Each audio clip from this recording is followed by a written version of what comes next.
Hey guys, so this is gonna be like a permanent thing, like this angle should be a permanent thing because like I got a desk and I have my laptop on the desk, and so like if I put the laptop on the desk every time, it should be consistent.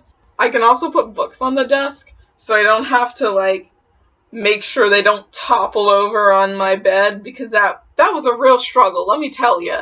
So like this is so nice for filming. It's not practical to use, like, because it's higher up than a normal desk would be. Like, normal desks, you're supposed to sit at it and your hands are, like, I have to, like, reach up to type things. So it's not, like, a good desk in that scenario, but that was never the case. That was never going to be the case because, like, I don't use desks to do that.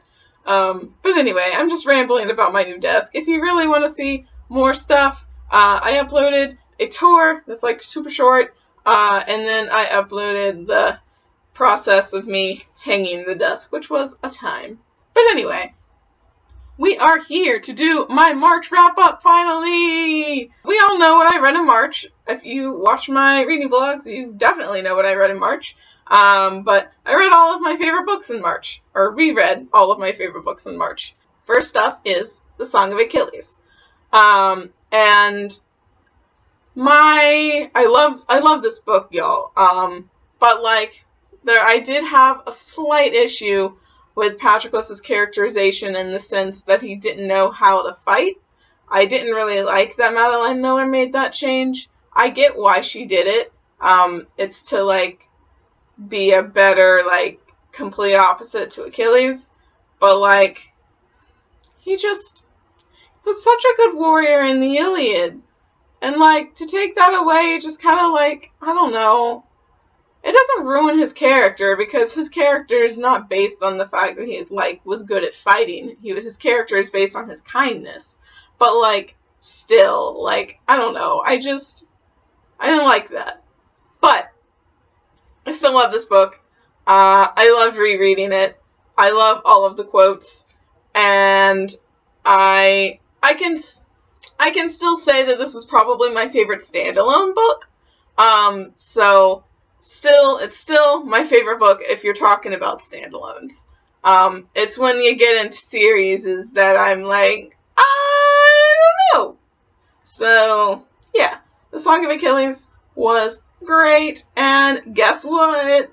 I gave it 5 stars.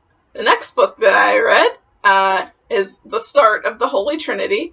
This series is The Holy Ghost of the Holy Trinity, in case you were wondering. But anyway, the next book that I read is The Foxhole Court by Nora Sakovic. I know it's Sakovic now. If you watch any of like my other Off the Game like videos, I think I pronounce it strange and not correct. So yeah, Sakovic.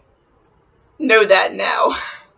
And okay, so, like, The Song of Achilles, I wasn't going to explain the plot to you, because you probably know what The Song of Achilles is about, because I talk about it all the time. It's a pretty popular book, and, like, you probably know it's about Achilles. So, anyway, I am going to talk briefly about the plot of this book, well, rather this series, because it is the first book in the All for the Game series. And so if you haven't heard of the All for the Game series, I don't know how you haven't heard of the All for the Game series if you watch my channel, because I talk about it quite frequently, but it is about Neil Jostin, my son, who is on the run from his mafia dad, and he plays this fictional sport called Eggsy. It's like lacrosse and hockey. It's basically lacrosse, but more violent, and it's great. A lot of things happen, but that's the basic plot. So, this book, I really enjoyed getting, like, the foreshadowing to a certain event that happens at the end of the book. There's a little foreshadowing there, and, like, it's just one line, and I caught it. I was just like, I see what you did there, Nora. But it's a giant spoiler, so I'm not going to say what it is. Also, I really liked seeing Neil and Andrew's, like, first interaction. That was quality content. And I also realized that Wymack has tattoos. It's mentioned in his, like, character description that he has sleeve tattoos, and I didn't know that. because I apparently forgot it the first time I read it. So anyway, this was great, but not my favorite book in the All for the Game series. I will get to that later. The next book that I read was The Raven King. I'm not going to explain this book since it's the second book in a series, and it goes from 0 to 60 real quick, and I don't really want to get into that. So we're not going to talk about what happens in The Raven King. Just know that it's a continuation of All for the Game, and it's pretty fucking great. Also, not my favorite book in the series, though. Which leads me to The King's Men. Not going to talk about the plot, because it would completely ruin the story. Because this is the finale. This is it, y'all. This is it. Which means, obviously, that it's my favorite book in the series. I fucking love this book so much, y'all. Like, it has so many scenes that I just love so much. And, like, it's just so good. And, like, I don't know. I love All for the Game so much, y'all. Like, I'm pretty sure it's my favorite series after doing these rereads. Like, The Raven Cycle and Six of Crows put up a very, very good fight. But anyway, All for the Game is probably my favorite book series. And I know it's extra as fuck, y'all. And I don't care. So, the next series that I read is what I consider the father of the Holy Trinity. And that is The Raven Cycle. I read The Raven Boys first, obviously, because it's the first book in the series. And if you aren't familiar with The Raven Cycle, which, again, I don't know why you wouldn't be familiar with The Raven Cycle, but it's about this group of teenagers trying to find a dead Welsh king. That's pretty much the plot of the book. There's lots and lots of, like, other things that go on in the book. It's a whole thing, and you should definitely read it, but I don't want to give away any, like, spoilers for you if you haven't read The Raven Cycle, so read The Raven Cycle, and you get to find out the extra details that I left out of my summary in the book. The Raven Boys is not my favorite Raven Cycle book, either, but it's close. It's close, but it's not my favorite book. Next in the series is The Dream Thieves. I used to go back and forth between The Dream Thieves and The Raven King as my favorite book. The Raven King and The Raven Cycle, not The Raven King and All for the Game. They have the same title. It's a little confusing. I'm sorry.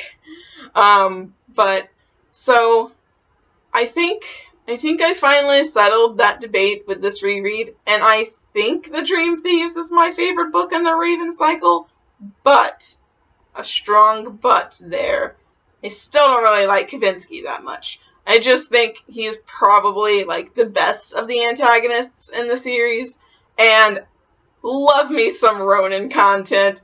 Absolutely love it. Adam is probably my favorite Raven boy, but Ronan is definitely up there. He's, like, very, very close to being my favorite Raven boy. Adam just beats him by, like, a smidge. So, love this book. Also, I keep forgetting to give you the star ratings, but, like, they're all 5 stars, so do I really need to continue to say that they're 5 stars? I don't think so. Anyway, next is Blue Lily Lily Blue. So originally, I did not like Blue Lily Lily Blue a lot. But when I read it the second time, oh my god, it was, like, so good. It was, honestly, I was like, is Blue Lily Lily Blue my favorite book in the Raven Cycle? And then I was like, almost. Because I don't know if I like it more than I like The Raven King, but, like, it's very close. And, like, just, it's so much better the second time I read it. I guess I was just in, like, a depressive, like, funk, and I didn't really like it the first time I read it because it took me so long to read. So, it's probably why I didn't like it the first time. But the second time, man, quality. Got that quality Adam content. Got, like, just more plot things. And, yeah, it's great. And finally, in the Raven Cycle, we have The Raven King. This is still, like, my favorite cover, y'all. Like, it's so beautiful. And it's also a very, very good book. Like I said, this was tied for my favorite book in the Raven cycle, but the Dream Thieves beat it out just a little bit. But anyway, I really enjoyed The Raven King the second time around. The first time I read it, I actually did a buddy read with somebody, but it was nice to, like, not have to, like, schedule times to finish chapters by. I just could read at my own pace, and it was fine. Like, I loved that. And don't get me wrong, buddy reads are great, but this buddy read was just a little stressful because, like, we timed it out, and it was a little stressful. But anyway, reading this a second time, quality, and the scenes, oh my god, the scenes in here, there are so many that I absolutely love. So, go check out the Raven cycle if you haven't. I've done a very good job of not spoiling anything, and I'm pretty proud of myself for that. Finally, we have the son of the Holy Trinity, and that would be Six of Crows. I have the collector's edition, and it's really cool. Like, it has all of these really cool symbols on it. I'm trying to get in the light so you can, like, see it. And then, what's even cooler, and I didn't even, like, know this going in. Okay, so obviously it has a map, but, like, so, okay, you would think that that's, like, the main heading, right? Everybody's gonna have a little crow. No. Inej has her own personal heading. It's knives. And everybody else has one too. So, Nina's is a heart, Kaz's is keys and a little mask, Matthias's is wolves, and Jesper's is guns. I really wish Wayland had his own chapter in Six of Crows, because it would have been the little bombs that are on the front, like right there. You see, it would have been cute as fuck. It also says no mourners, no funerals on the back, and I love it. So anyway, enough about my copy of Six of Crows. Let's talk about the actual book. It's funny, like, I didn't remember some of the major things that happened in this book. So it was like I was reading it for the first time, kind of. So, like, that was great. Props to my shitty memory for making this, like, fantastic, because the book is just, you know, like, the twists, and the plans, and the heist, and it's all good. Oh, by the way, if you don't know what Six of Crows is about, it's basically a heist book. These 6 criminals essentially get together and pull off, like, the most dangerous heist and impossible heist. But yeah, it's set in a different world from ours. I don't really want to get into the specifics of it, because it's a lot. But yeah, so it's really good. And I absolutely love all of the characters in Six of Crows. And there is a little bit of foreshadowing to the, I don't know how to say this, but the tragedy, I guess, that happens in Crooked Kingdom. I was very sad reading it. Jesper is my favorite out of them, but Wayland is pretty high up there. And finally, we have Crooked Kingdom, which I didn't think I was going to be able to finish, because I read it at the very end of the month. But thanks to reading all day on my birthday, and then reading all day before my birthday party, I finished it in time and read it in March. So, Crooked Kingdom is a sequel to Six of Crows, and so I'm not going to explain the plot to you at all, because that would be just a giant spoiler for Six of Crows. I will tell you that Jesper gets more character development in this book, and it is amazing. And also, there were things that I didn't remember in this book, too, so that was a surprise. And yeah, it's a really good duology, and if you haven't read it, you should definitely check it out. Those are the books that I read in March. I don't know if I'm going to read as much in April, because I don't have an excessive amount of time to read in the trap room of the theater like I did in March. So we'll see how it goes. But yeah, sorry this is so late, but I hope you enjoyed this video, and I'll see you in the next one.